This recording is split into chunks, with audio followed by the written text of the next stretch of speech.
पुरापाषाण युग मानवता का पहला अध्याय था।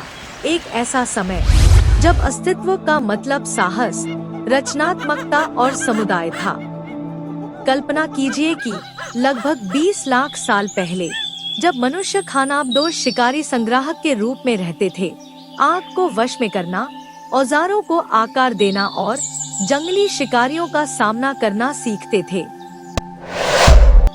मनुष्य विशाल भूभागों में विचरण करते थे, अंतहीन मैदानों, घने जंगलों और चट्टानी पहाड़ों में। उनके पास कोई स्थायी घर नहीं था, केवल आशा और सहज ज्ञान था। उनका अस्तित्व जंगली जानवरों का शिकार करने और फल, जड़ें और मेवे इकट्ठा करने पर निर्भर था।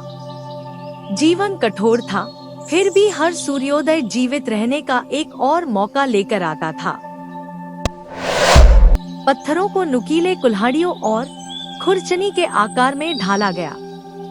इन औजारों से मनुष्य शिकार कर सकते थे, मांस काट सकते थे और हड्डियों को तोड़कर मज्जा प्राप्त कर सकते थे। पत्थर पर हर प्रहार के साथ बुद्धि की चिंगारी निकलती थी, जिससे उन्हें अपनी दुनिया पर नियंत्रण मिलता था। एक रात एक सूखे पेड़ पर बिजली गिरी और वह जल उठा। पहले तो इंसान उससे डरे, लेकिन जल्द ही उन्हें आग की ताकत का एहसास हुआ। यह गर्मी देती है, खाना पकाती है और शिकारियों को दूर रखती है।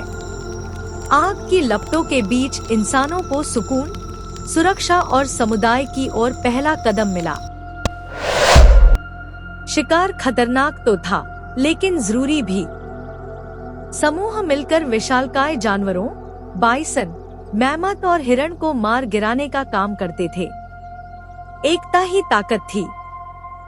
सहयोग, जयघोष और रणनीति से वे शिकार से बढ़कर शिकारी बन गए।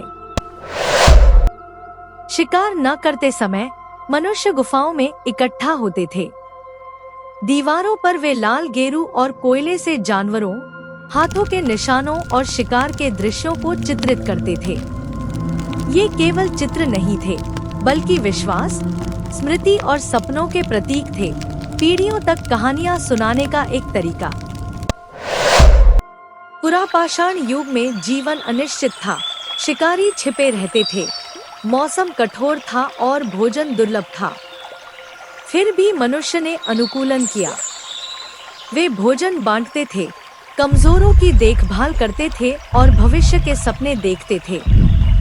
ये सभ्यता की ओर पहला कदम था, जो किताबों में नहीं, बल्कि जीवित रहने की प्रक्रिया में लिखा गया था।